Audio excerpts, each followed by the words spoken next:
Well, welcome. Here's kind of our itinerary for tonight. Catechism will have a general understanding of the meaning of faith and morality, and we'll have a basic insight into faith and moral development and how it relates to the learning process. We will look at our own personal faith journeys because I think it's relevant to the topic and hopefully insightful. We'll talk about educational psychology, developmental, Piaget, Erikson, a little bit about Kohlberg, a little overview of learning theory, faith, morality, and then Fowler and Goldman's theories of faith developments, and then what do we do with all that at the end. So let's open with prayer. And Myra, if you would be the reader, and this is it, you don't have to go to the scripture. And then Carla, if you don't mind being the leader. Is it easier to see this way? There's an emergency light. Is that easier? Okay. Okay, Carla, you start. Okay. In the name of the Father, and the Son, and the Holy Spirit. Amen. Amen. We come together as teachers and learners in the service of Christ and the Church. In the name of the Father, and the Son, and the Holy Spirit, the Lord be with you. And with your spirit. Using many parables, Jesus spoke the word to them so far as they were capable of understanding it. He would not speak to them except in parables, but he explained everything to his disciples when they were alone. The word of the Lord. Thanks be to God. If we listen carefully, we hear that Jesus told stories to his students. We also hear that he only taught them when they were capable of understanding.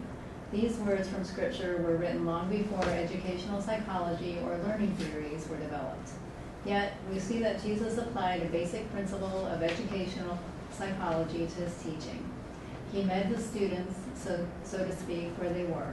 He respected their cognitive and developmental level.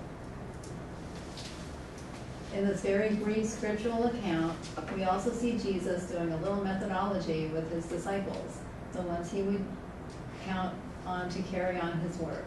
Jesus explained many things to them when they were alone.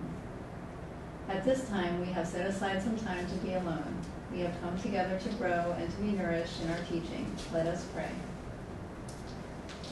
Jesus, teacher, help us become better teachers. Give us an openness that we may learn what we do not know.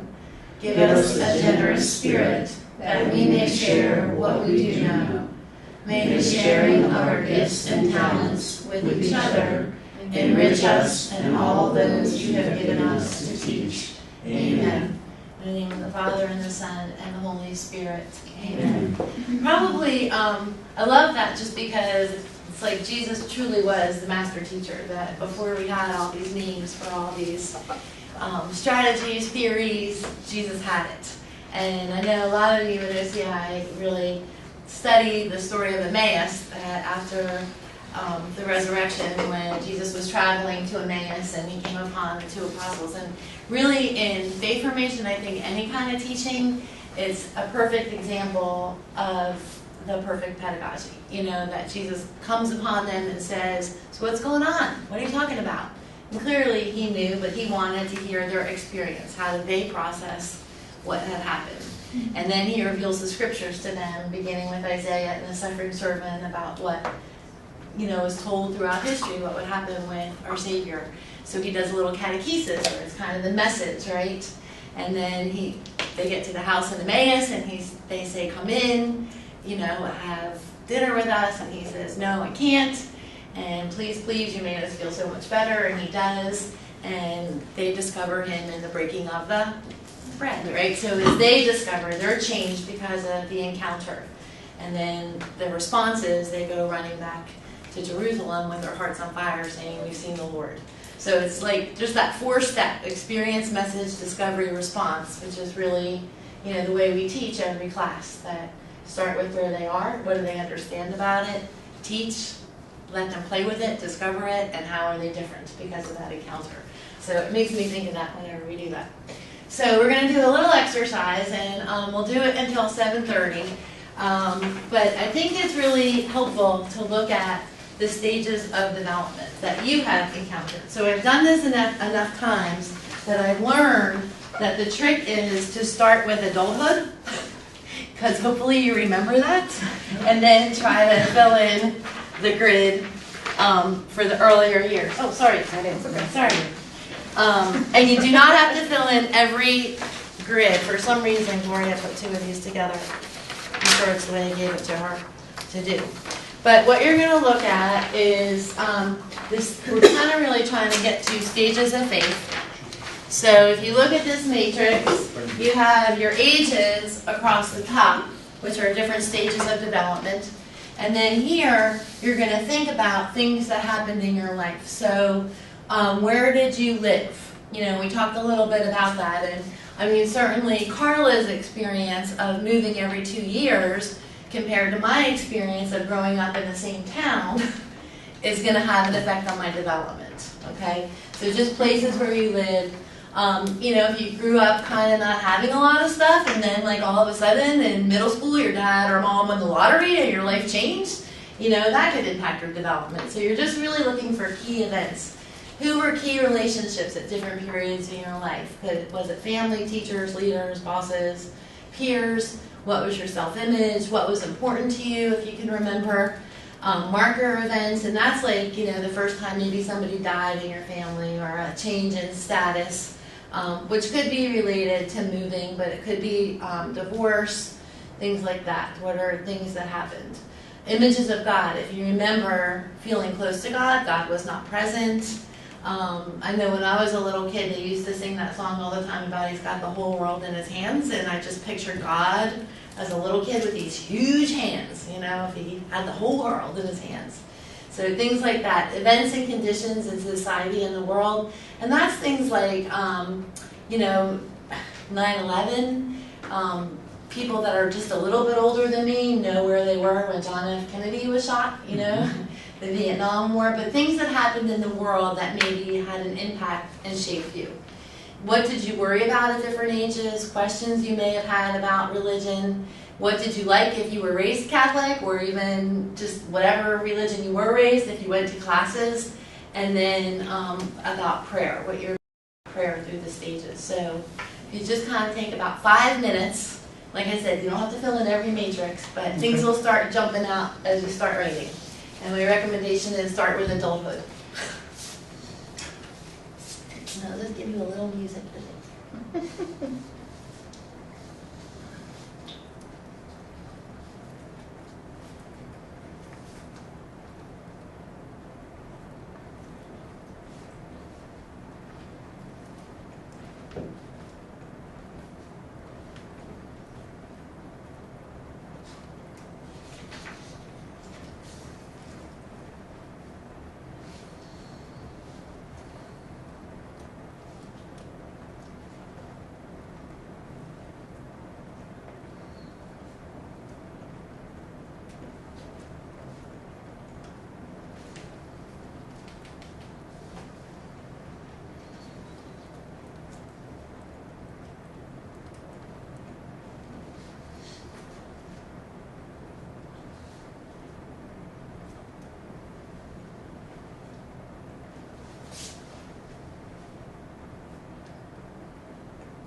Okay, we're gonna can keep writing if things come to you, but just kind of, did anything surprise you as you did this? Did you say, oh, here was a huge event that happened in my life that I grew from?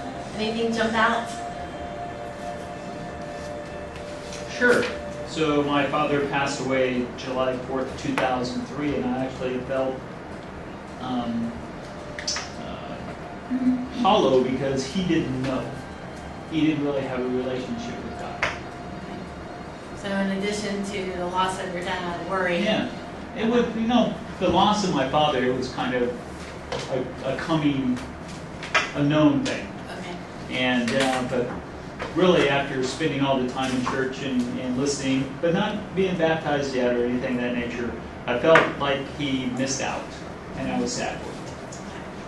So did that have anything to do then with, because you said you had not been baptized at that point, I had not you been had just baptized. been coming. Right. So did that, it was all just part of the process? It was all part of the process, but what it did make me do is realize how important it is to make sure that my daughter at that particular time, who was only 5, was engaged and going to church and going to prep regularly.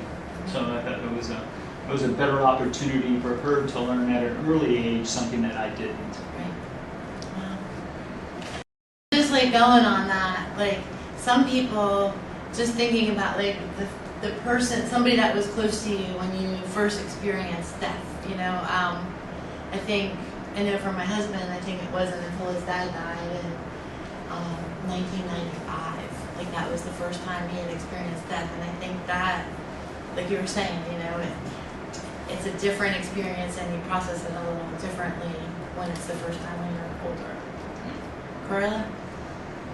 Remember how old you were? Anything you want to share? Like a loss you mean? Or, Mm-hmm. I feel like I've been really fortunate. When there was an event when I was getting ready to leave high school and my parents divorced after 22 years of marriage. And we were Well, there's a marker event. That was a marker event, yeah. And we were living in Israel at the time. And Oh, wow. some terrible things had happened, and so my mom left. And we were there, my brother and I. And at that point, we weren't going to church or anything. We had done church like this, where there was an English-speaking church, that's where we would go. And this was a chunk of time where we didn't even really look for anything. No one in the family did. So I don't think I really attributed it to God being there or not being there for me. I just was like, it was an event. And when I look back on it now, I realize that he was there for me the whole time, like if I had ever thought to. And there were people all around me because all the Baptist missionaries were there, living in these little villages trying to convert everyone. And I remember their kids came to our school, we went to the American International Schools, and the parents would go off to remote parts of Israel and Palestine, and their kids would be in these little dorms with the house mothers and whatever. And they were really great kids, and whenever, when my mom left, it was in my senior year, and I remember being in the office and realizing, if I really looked it, I didn't have to go to class. And that's kind of how I presented it, and then one of the girls was like, I think that you're doing it because you're really sad. And I was like, So anyways, now that I look back, I realize there are all these really great people around me holding me up, even, and whatever. It could have been a really terrible time, and it was bad, but I didn't feel heartbroken. I knew I'd be okay. I think because all these people are with me. Anybody else? Okay, let's look at how many people, not too many people, how many people lived in the same place through high school, the same town? Okay. And the rest of you did not? I did pretty close. Pretty, not yeah. right in the same Yeah. place, yeah. So can you see where that has an effect on development too? That people who are moving a lot are constantly forced to make new friends, adapt to new schools. So it's all part of And through all this, which I'm kind of getting a little ahead of myself, but what causes us to move from a stage of development is usually a crisis. You know, things don't make sense anymore, something's happened, so we have to learn a new way to do things. So as hard as it is to do all that moving, it makes you very adaptable. It's a good thing. How about like key relationships? Like who were, just shout them out, some key relationships when you were preschool through grade 7. What would you say is pretty typical? Family and friends. Right. Yeah, broadly your family and your friends. Teachers. Yeah. Right. Okay. And then same thing, probably grades 3 through 5. I should have included that. 6 to 8. Did you have anybody different? A dance teacher. Dance teacher. I had like a core group of friends from that was a period where we did go to church continuously, and we were really involved in like a youth group, and we had a Bible study, I guess you might call it, at our house, and so that group of kids as a leader really had a huge impact on me. And you start to see grades 6 through 8 in high school where peers become really important. Like parents don't know anything anymore, and the peer group knows more. People their own age, right? And you're the only parent that won't let their child. Especially in the digital age. Yes. That's gone to a whole new level. Yes. And then in high school, who were significant relationships in your family, or to you?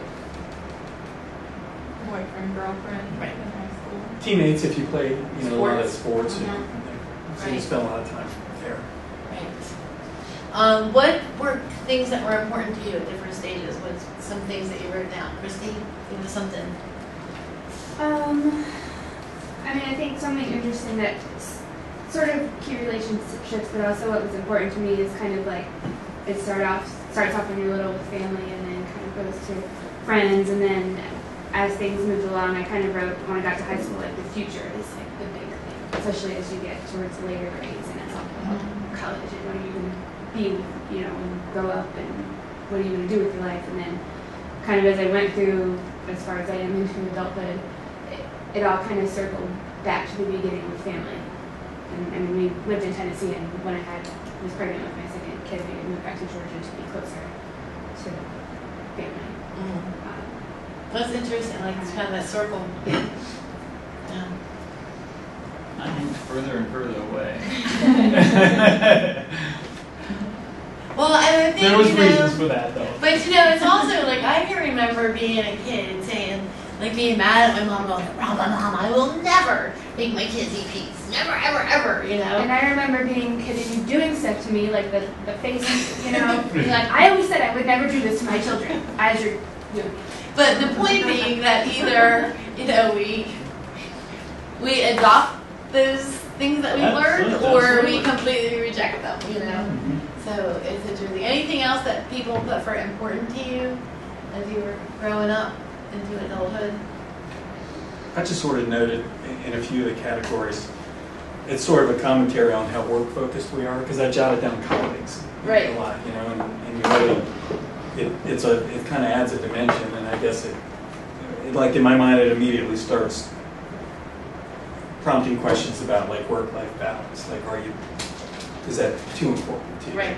So Yeah. it's just something that jumped out at me. Very insightful.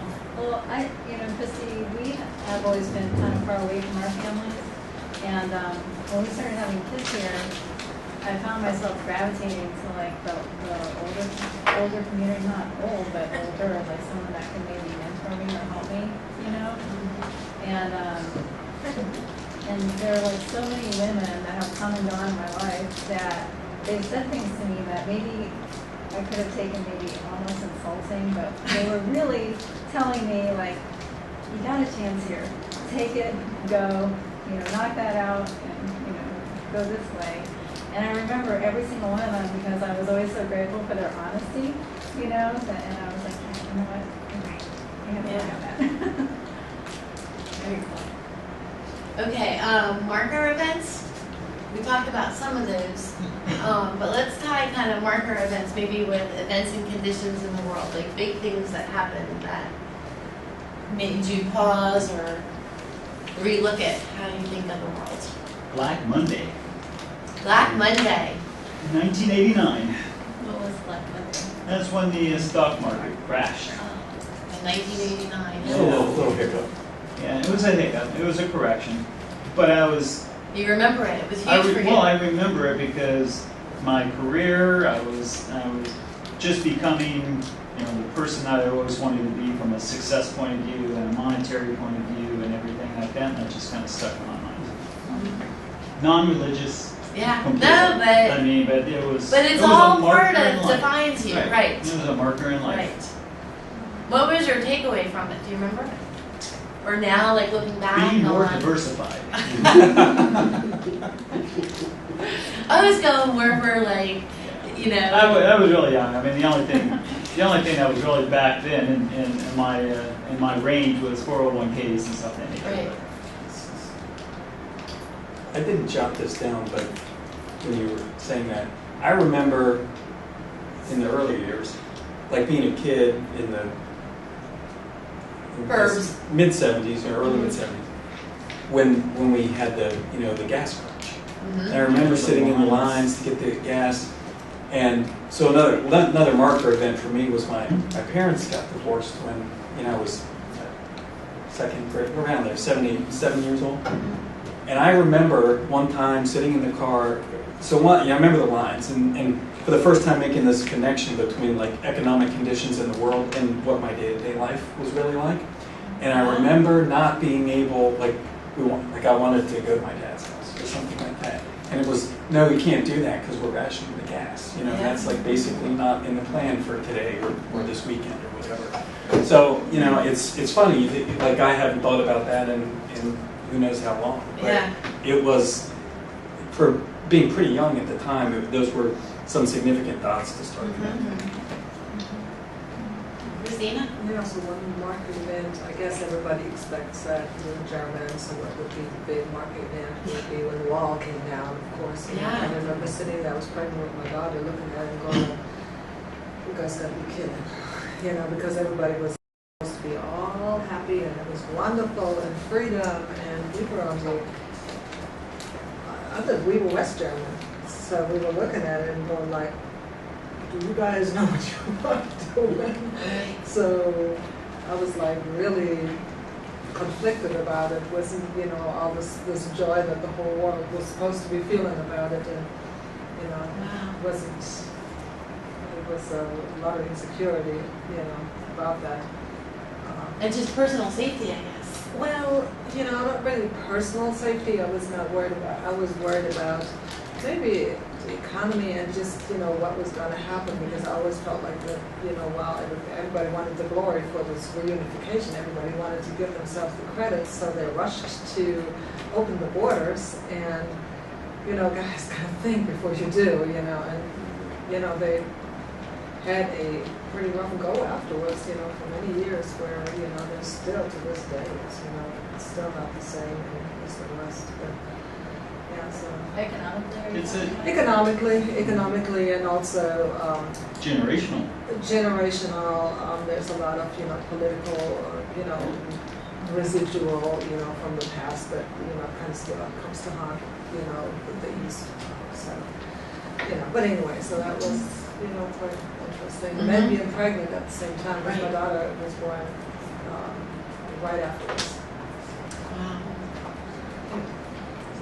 I look back in the civil rights movement and look how many generations it's taking for people to actually not have, any kind of racism. And, I really believe it's actually my daughter's generation who really wouldn't experience that until the events of this past week. But, I really think that it took 2 or 3 generations, because it was my parents and their parents, and as much as you try to not think of that, your childhood still is embedded in you to a certain degree. You see, my childhood was different because I grew up in that era, and I remember going on vacations. We drove everywhere, and we had to go to the colored bathroom. And one time we were going to California, and we stopped at an A&W root beer stand. I'll never forget this. And my mom, her third language was cussing. Yeah, And so we had done something, and deservedly so, for getting cussed out. And the little girl at the stand was saying, you know, don't talk to those children that way. Well, her head spun around on her shoulders, and she let out on that girl. And the 4 kids, we were like, oh God, nobody knows we're in Alabama. Nobody knows we're in Alabama. Mama's going to jail in Alabama. What are we going to do? And the lady said she was going to call the cops. Well, you know, call them. And I'm waiting right here. No, you don't have to wait. We can go. Yeah. But that was Alabama. Now, I grew up in Miami, and the high school was very diverse for the time. I was class president. I mean, Shocking. I know, it just, you know, newspaper editor, the whole 9 yards. But all our friends were black, white. We didn't have a lot of Hispanics then. But most of us were Catholic, so we all went to the same church. We had gone from elementary school through high school together. So it wasn't this big thing that every place else in the world was. So even today, in a lot of ways, I can't relate to a lot of the stuff that other people, other black people, say happened. Wasn't your experience? No. I mean, you knew it was different in the world, Yeah. but it wasn't your immediate experience. Thank God. You know, but I think Brian's right that, you know, each generation, it's like we're all God's children, we're all people. we all get smarter. Okay, how about just those last couple of questions? Was there anything, Susan, we haven't heard from you, anything that you remembered about your life? Could be anything. I never took any religion. Well, my parents divorced when I was 7 as well. My mother's the oldest of 16 children, and yeah, makes me look pretty. And most of her sisters are nuns, and so, right? So early on, I had my first communion, but after my parents divorced, there was nothing. And there was never really anything until, you know, I became an adult. And I actually had a really kind of a, you know, interesting experience when my father died. I'm trying to think what year that was, 87. And I had an actual vision of him. I woke up out of my sleep by a dream of him in the hospital. And I walked into the room, and he sat up in the bed and reached for me. And the next morning, you know how dreams are, you wake up, the next morning I woke up my husband, I said, oh, I had this horrible dream, you know, about my dad, and he says, oh, it's just a dream, go back to sleep. And the next morning, I didn't think about it. You know, you wake up and you go on about your day, and I was working. And later on that evening, I was doing the dishes. We didn't have a dishwasher at that time. I was doing the dishes, and we had a wall phone above the sink. And it popped in my head, the dream. Just, you know, when you're doing the dishes and you're thinking, you know, you start thinking about things. And the dream popped in my head, and just as it did, the phone rang. And I picked it up, and it was my aunt in Arkansas. And she said my father had a heart attack, and he was in the ICU in South Fulton Hospital in Atlanta. And you know,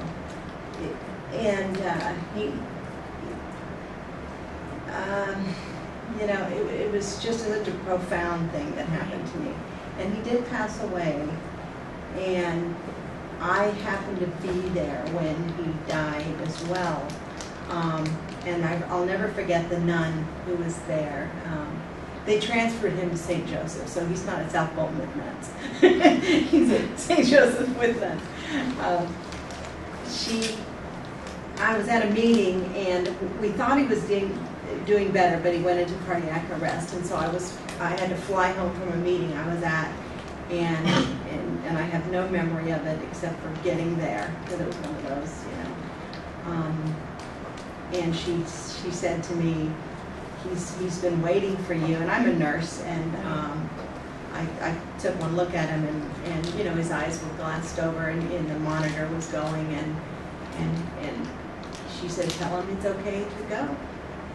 And oh my God, that was the hardest thing I'd ever done in my life, and so I did, and you could have counted to 7 or 8, and you just, he went. And it was the most, just the most profound thing that had ever happened to me, because to me, it was so clearly something else going on.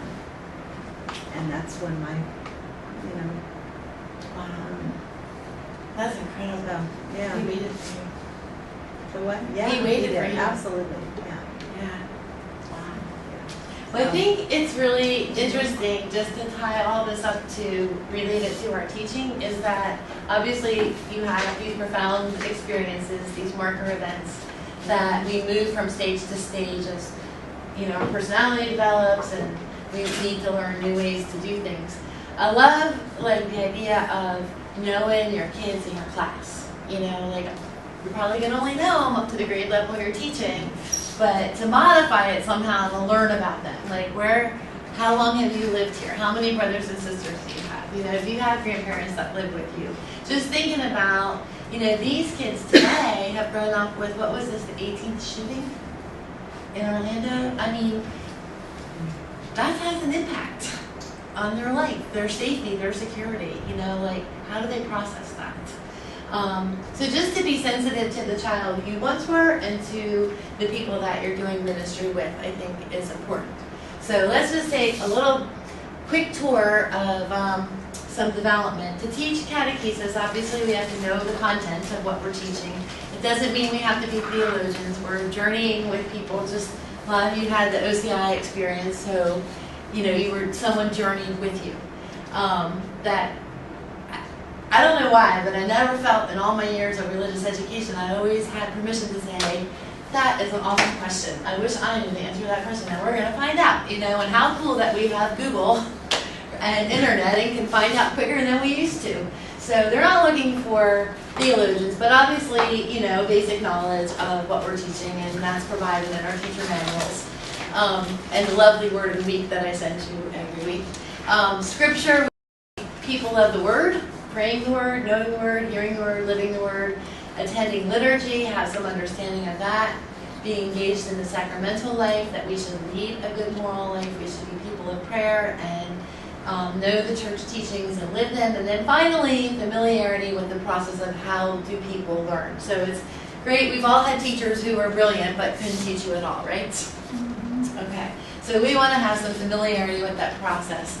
What are the elements of structured catechesis and understanding the person to be catechized? So fortunately, our textbooks frame all that structure of catechesis, that especially at Transfiguration, we do have systematic catechesis that by the time the kids get through 12th grade, we've given them a good understanding of who we are as Catholics, what we believe, why we believe it, and then to continue lifelong faith formation as adults. So understanding the person to be catechized, whether it's a little one or an adult. Educational psychology is really that big umbrella for all of the things that come under how people go through different stages, whether it's human development, learning theory, motivation, discipline. Developmental psychology is that psychology that has stages associated with it. So we're going to take a look at a couple of developmental psychologists in a minute, but I gave you this handout, and I'm not going to read it, but I am going to encourage you to kind of look. And this is old, so as I was reviewing it again last night, I'm like, developmental tasks don't really change, but when you look at kind of the profile of the kids, it's kind of like now when I'm looking at the 4th through 6th grade, that's the third, the younger kids, that I think kids are doing things younger and younger. But I think it's good just to look at the age group below what you're teaching and the age group that you are teaching and the age group above. so that you can kind of see what's normal. And I think just as a quick summary, preschool is very concrete. If you tell them something, they believe you. They learn by touching, the senses, right? So I like this because it kind of looked at all of the whole person, whether it's spiritual, mental, physical, emotional. Grades K to 3, they're still pretty concrete thinkers. A lot of activity, moving around a lot. They used to say, and this has changed too for all of my teacher friends, but it used to be in K to 3, you learn to read. And then from grades 4 on, you read to learn. Where now kids are coming to kindergarten as readers, Then it's just amazing. But that's like a huge gift when you start working with kids that are readers, and independent learning is awesome. And they're probably in grades 4 to 6, like they talk about the age of joining. It's when kids, join a lot of sports teams, scouts. So you capitalize that in the classroom as, having different groups. To a lot of competition they like in those grades. Grades 7 through 8 are kind of all over the place. The girls are ahead of the boys. They're taller in their development, and they're looking at the boys like, what planet did you fall from? And then you kind of see, it's funny because it says high energy level. I'll say it's high energy level when it's something they're engaged in, but for the most part, I think lethargy is also a good term. Their bodies are changing quickly and they need a lot of sleep. And then it talks about the high school years and just how that self-image changes. They kind of work through that. Who am I? Identity crisis. Friends become so important. And I think to speak to what Christy was saying, 16 to 20, it's really that focus on the future, forming a love relationship and having intimate relationships. And then early adulthood is when people are engaging in their careers and permanent relationships, childbearing, middle age. We're going to talk a little bit about more of these, and then later maturity and all the changes that go with that. But keep that, and I'm going to skip ahead because we just kind of glance through those. So really the developmental theorists that we're going to talk about, and they are in here, are Erik Erikson, Lawrence Kohlberg, and Jean Piaget. How many of you have heard of those men before? See? Okay. So Erikson is famous for his 8 stages of man. And he says that the way we move is we have to resolve this crisis in each one of these stages. So what's interesting is when you parallel this to faith development, which it's amazing how, I just remember being like, wow, that's so awesome. So birth to 1 year is really the foundation of our faith, right? That kids have to learn trust. So how do they learn trust? How does a baby learn trust? Brittany. Take care of them. What happens when he cries? You do something about it. Right. So that they learn to say the world is a safe place. There are people that love me that can later say God loves me, right? Autonomy versus shame is that self-control, I can do it myself, right? Limit setting, initiative versus guilt is, again, I can do things by myself. I can take responsibility for things. Through mastery is learning successfully. Through middle school and into high school, that identity versus role confusion. Who am I? 18 to 24 is intimacy versus isolation, the ability to form relationships. 24 to 60, I guess, because that's where I am, is that generativity versus stagnation, that my life has been life-giving, that there's been a purpose to it.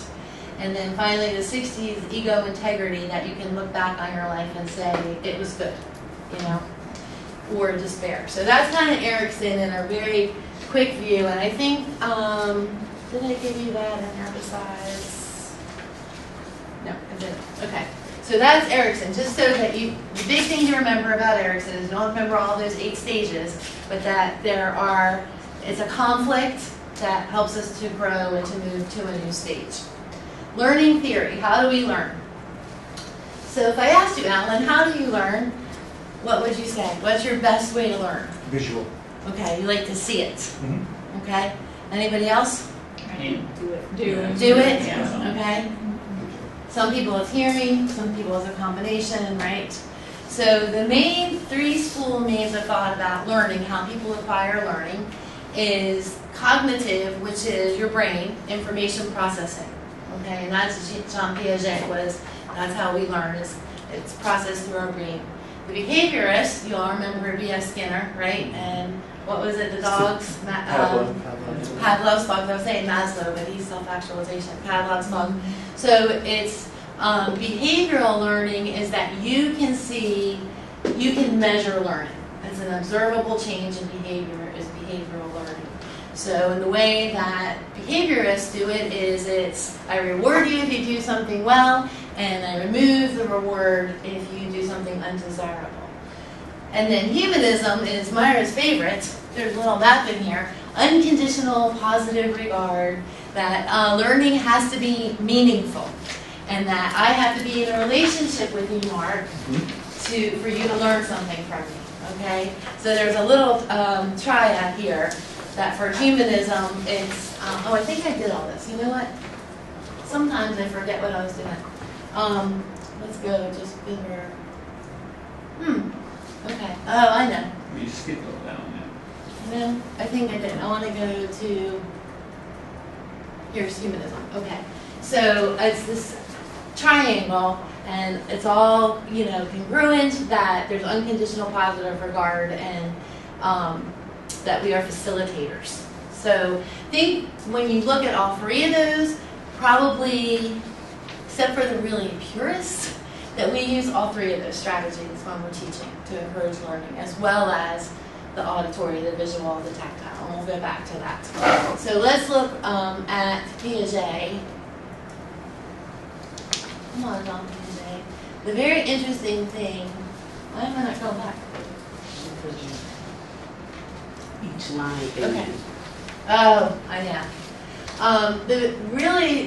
I remember being a 4-year-old, and my mom wanted to send me to Catholic school to first grade and not to kindergarten, and they had to be tested. And I remember it was all those Piaget tests, like it was the beakers in different sizes and which one had more, and clearly it passed because I went to first grade. But it was just interesting when I first heard about Jean Piaget and the way he assessed children and their ability to process information. I'm like, I did that. So he says, and this is interesting now because it goes with Erickson in the 8 stages of man as well. So he says birth to age 2 is learning by senses, expression through action, right? So my young mom's here, crawling, tasting, touching, right? That we learn through our senses. Pre-operational is, again, that concrete images, so that you think about when we were teaching kids math, remember buttons and abacuses, and it's all things you can touch, right? So it's all concrete. And in ages 7 to 11, they start to be able to distinguish fantasy from reality, but it's still mostly concrete. And it's not till they're 11 that they can really start to think abstractly, which is really interesting when you think about when we're teaching kids about God. So we teach them like all those Bible stories, right? And then when they get older, we teach them that a lot of those are parables from the Old Testament about to understand God's love. So it's just interesting to me about that. Okay. So Kohlberg then is another cognitive theorist, a developmental theorist, and what is morality? Definition. Morality. The ability to, you guys saw the screen, come on, because I went back. Okay, morality, what is morality? How do we make decisions? Right or wrong? Truth, right?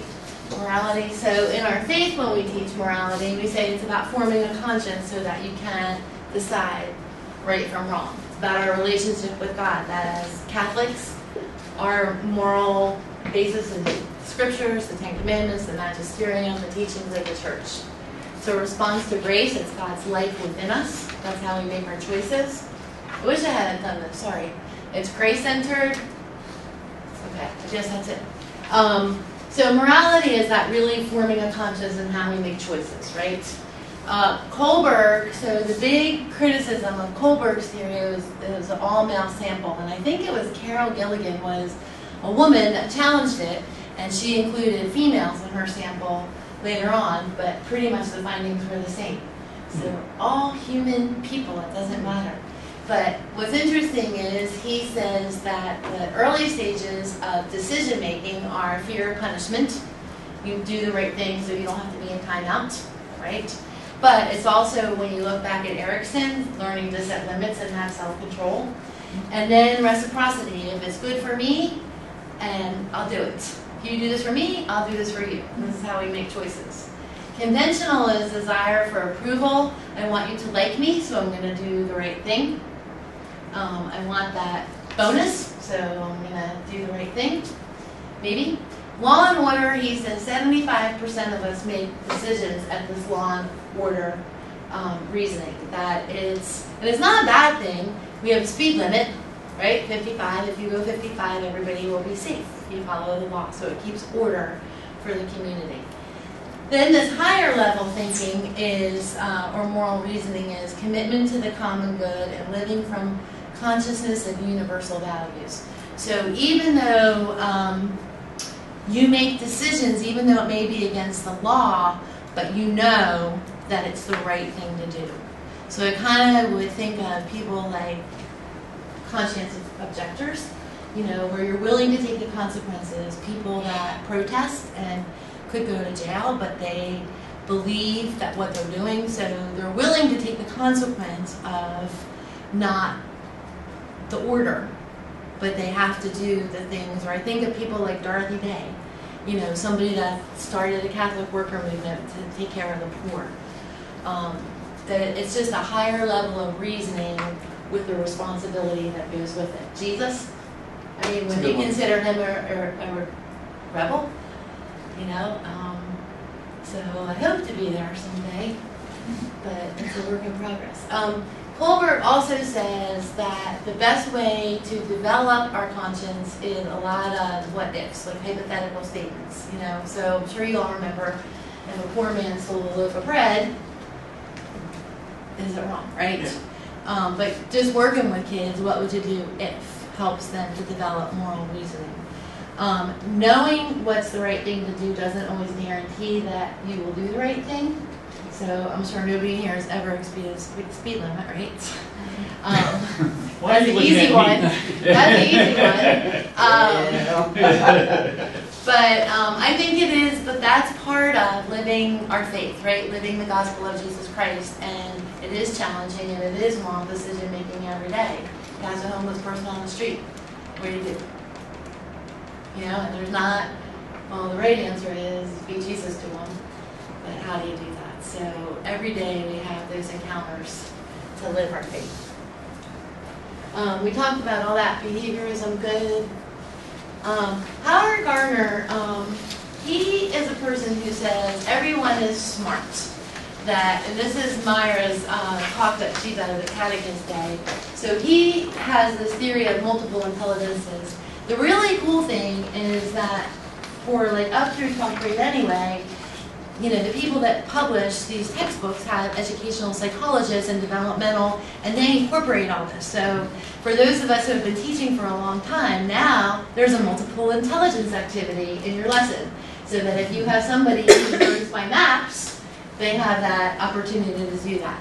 But I think it is really cool because he says that we are all smart. We're just smart in different ways. So as catechists, as people who are walking with people in faith, we need to find out what is their learning style and adapt our lesson accordingly. So he says some people are word smart, some people are music smart, some people are number smart, picture smart, body smart, people smart, self smart, nature smart. So I think that resonates with everybody because you look at yourself. You know, Alan said, I'm a visual learner. So you're picture smart. You like to see things. You know, that works best for you.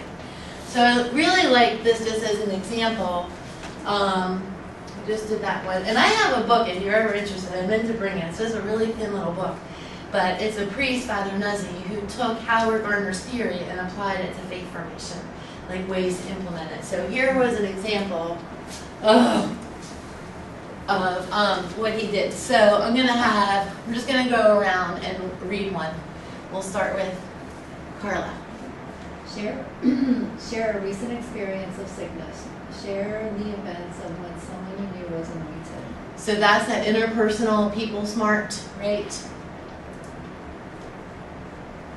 read a gospel story about Jesus Jesus' care for the sick. So that would be the word smart people. Investigate the origin of oil used in the sacrament.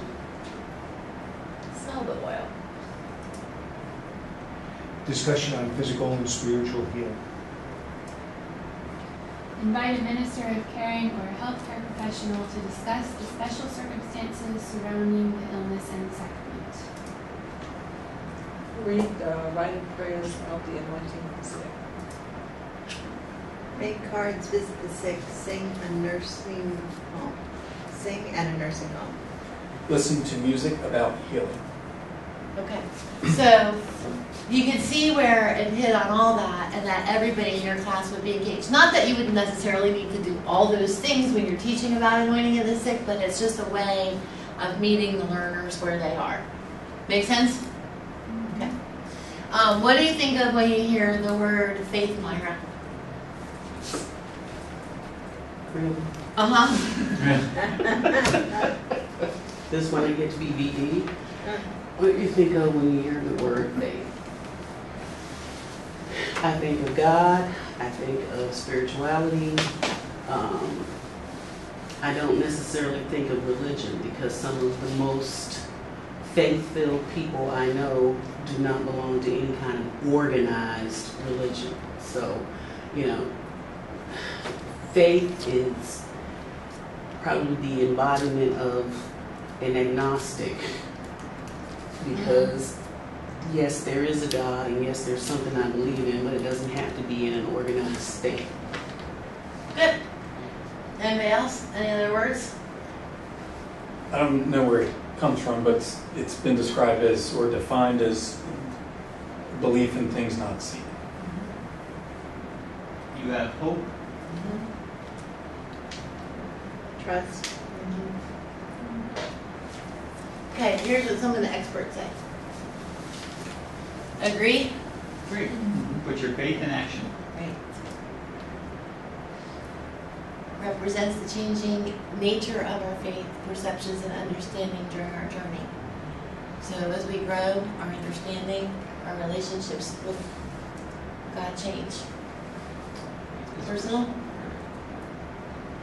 Faith is dynamic, always changing. Faith is a gift. Faith cannot be given, earned, or merited. Faith that is not nourished generally dies. I think that's the last one. Faith is lived out in community. So it's our response to God. The two key elements are knowledge and prayer.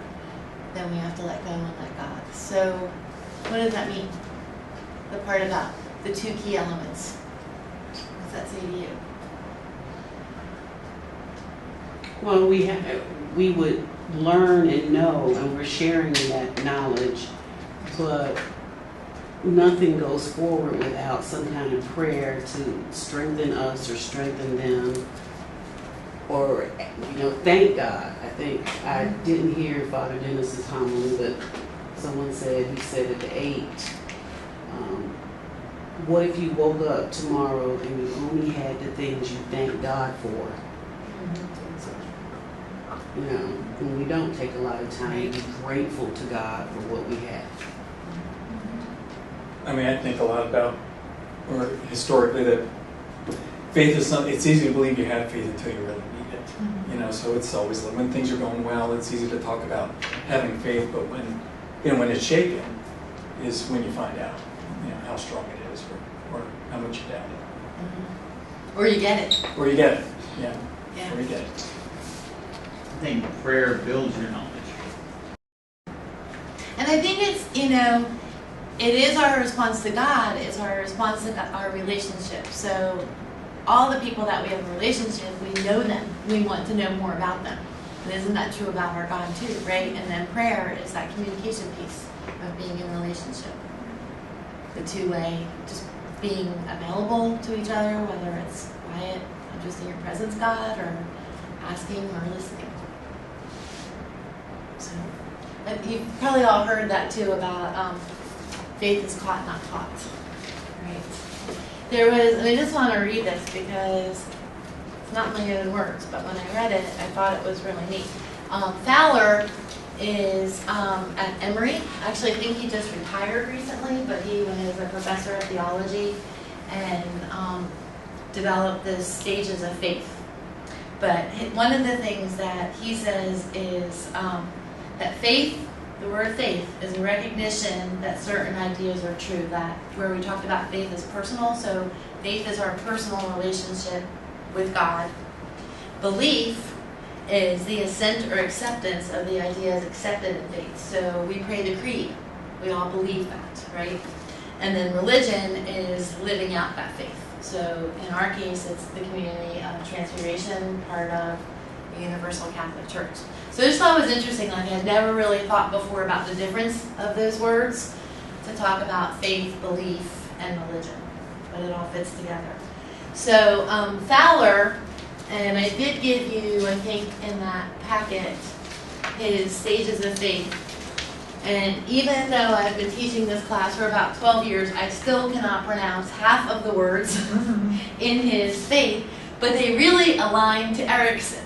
When we looked back at Erickson's stages of man, they really just match up. What he says is that first stage of faith, which is usually the basic trust of infancy, is learning to trust that the caregivers in the world are reliable. And then we can extend that as a foundation for the other stages. The next stage is 3 to 7 year olds, and that's the faith of imitation. And so children reflect the faith of their parents or their caregivers. So have you ever seen that in church where the child looks over at Miss Carla and Miss Carla's like this and the child is like this? You know, so they imitate what we do.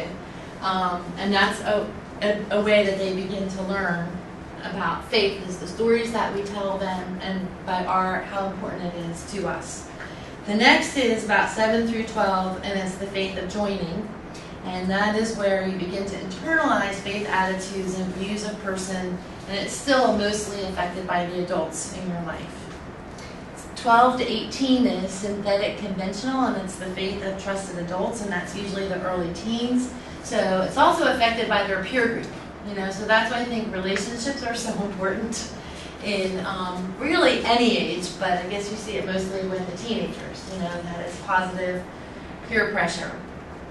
Conforming to the norm becomes increasingly important and may continue into adulthood, where a relationship with church determines their faith security. So I read an article too that said some people, even though they say it's really like that 12 to 18, some people are just stay in that stage their whole life. You know, that if, just depending on what you do, how deep do you dig to know more about God and your faith, right? So you kind of think about, without judgment, the Christmas and Easter people, you know, that they're here for those times and we welcome them, but we wish they would come back the next Sunday and next Sunday, right? 18 to 40 is the faith of one's own. So it's really when you begin to question faith assumptions but make peace with them. So I think it's really cool, like the people that have come through the OCI, this is really where you guys almost entered, you know, the Catholic faith, because you chose it. So it's a neat faith journey. And then the faith of commitment is the 40 plus. Usually discover a meaningful reconciliation of the things that maybe troubled you earlier in your journey, in your relationship with God. Person usually moves beyond the views of others into their own expression of faith. And he says that last universalizing is very rare, and it's those people who live so attuned to the ultimate meaning of life that their faith expression is beyond all self-interest, exposing a culmination of growth in faith brought about by human fidelity aided by grace. So I think I like Mother Teresa. But it's interesting because even though I say that, you know, a lot of you have heard her story of like her years of darkness, right?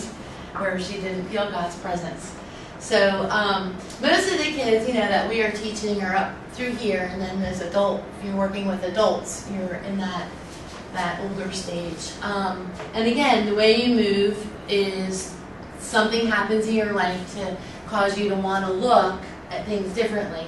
I always like to share the story of 20 years ago, I was teaching 9th grade, and it was very interesting. So they would have been like 14-year-olds, And my co-teacher was probably more like in like that faith of trusted authorities in some areas, but we were having this discussion with the kids. It was about the liturgical year and how we celebrate Christmas in December, and that really, you know, as they've done more and more research, they're thinking really Jesus' birth was probably more in the spring equinox time, you know, about the stage of the sheep, and she was like, no, it's wrong, December 25th. And I'm like, but this is my co-teacher. But does it really matter? Isn't like the important part that God sent the Savior to the world to redeem us? Yes, but it was December 25th. So it was just really interesting because the kids kind of divided. Like we ended up with this debate where half of them were like, it has to be December 25th. And then like the other half of us are like, well, if your birthday was on a Friday, did you sometimes celebrate it on the weekend? Like trying to convince them to move beyond, to create this conflict. And most of them were just, it was a riot. But like you read this and you think about these moments where they counter that, you know. The other point is too, like you can never frustrate somebody. Like they say you can only challenge a stage ahead. So my analogy to that is if you took a 5-year-old, you could not teach them multiplication until they knew addition, because multiplication is repeated addition. So if you try to go too far, people just shut down, can't process, nope, not happening. So it's good to be aware.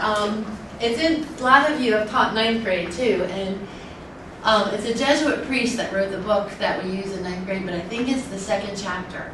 And he gives the kids permission to ask questions as 9th graders, that he says it's like this theory of faith in 3 stages. So he says there's childhood faith, which is whatever you were raised in, and then you have transitional faith, which is probably what happens right here, you know, where you ask questions, you're like, how could God allow this to happen to the people of the Old Testament, right? And you have to wrestle with that. And then you come out with an adult's convicted faith. So it's a journey in those 3 stages. But I think it's really cool to give those high school kids permission to say, if it doesn't make sense, ask about it. Talk about it. That's how you're growing. That's God's invitation to say, come to know me more. Ask, you know? So I like that. Goldman, who we're going to talk about last, oh, there's Fowler again for you. You never know, like I went through these slides last night and today too, right? Like a surprise myself. So I think it's more for me to keep me on task. Goldman's thing was that he consulted with theologians and educational psychologists to come up with his theories, stages of faith. So basically he says that first stage is 5 to 7-year-olds, and it's just intuitive, which is kind of really cool because it's just that pure faith. I mean, Myra is your Bright Kids. Myra works with the kids with disabilities, and you ever want to see Jesus, listen to them. Like it's not complicated, it's not cluttered, it's just that pure God is love faith, you know, in our heart. And as we get older, we kind of mess with that. They also, he says a lot of this, again, is tied to, he's more like the Piaget, because you can see where it's that concrete operational, that it's got to be things we can touch and manipulate to understand it. So 7 to 9 years old, he calls this sub-religious. He said the other thing is religious faith development is slower than other stages of development because so much of it is based on experience and language. So he says they also can't make good conclusions in the 7 to 9 years old. So he will set, the example that he gave was, you say, why is the ground holy? Because God blessed it. Why did God bless it? Because it was holy. So like it's just like this circular, you've probably seen that with your little 2nd grade last year where they can't follow the logic of it. But it is, I think, of the heart. And then 9 to 12-year-olds, which would be what, like 4th through about 6th grade, is when they really start to have religious thinking. That they want to know the stories of our faith, they want to make decisions. Still pretty literal, you know, that it's hard to abstract everything from it that we can do as we're older. And then finally, that last religious, 13 and up, is religious thinking becomes capable of abstract and operational thought. We can think hypothetically, and deductively, abstractly, symbolically. Which so much of our faith is all those symbols, right? But a lot of them they can touch, so that resonates or is meaningful to the people who are concrete. They say with the little kids, if you want to teach about God's love, like let them go out in nature and what do you see that God created today, or the pet a bunny, and all those things. A lot of thoughts going through my head. Questions, comments? I think the best thing, like I said, the takeaway is to know that people go through these stages that have just a very brief familiarity with what they are, because it adapts your teaching to it. To talk to the kids, to find out their stories of where they've come from, what has impacted their life to become the people that they are so far at that stage, and then to tailor our teaching to that. Tom Zanzig is he's a writer, a theologian, and I think the most comforting thing that I've heard him say that you can't give a kid religion, faith relationship in an hour a week. We do the best we can, but that our greatest failures may be God's greatest successes, that He's in charge. So we do everything that we can with all the skills and tools that we know, the knowledge that we have, but in the end, it's really God that's the master teacher. So, comments, questions? We did pretty good. Let's close with this prayer. We pray together. Jesus, teacher, we have gathered in your name to do your work.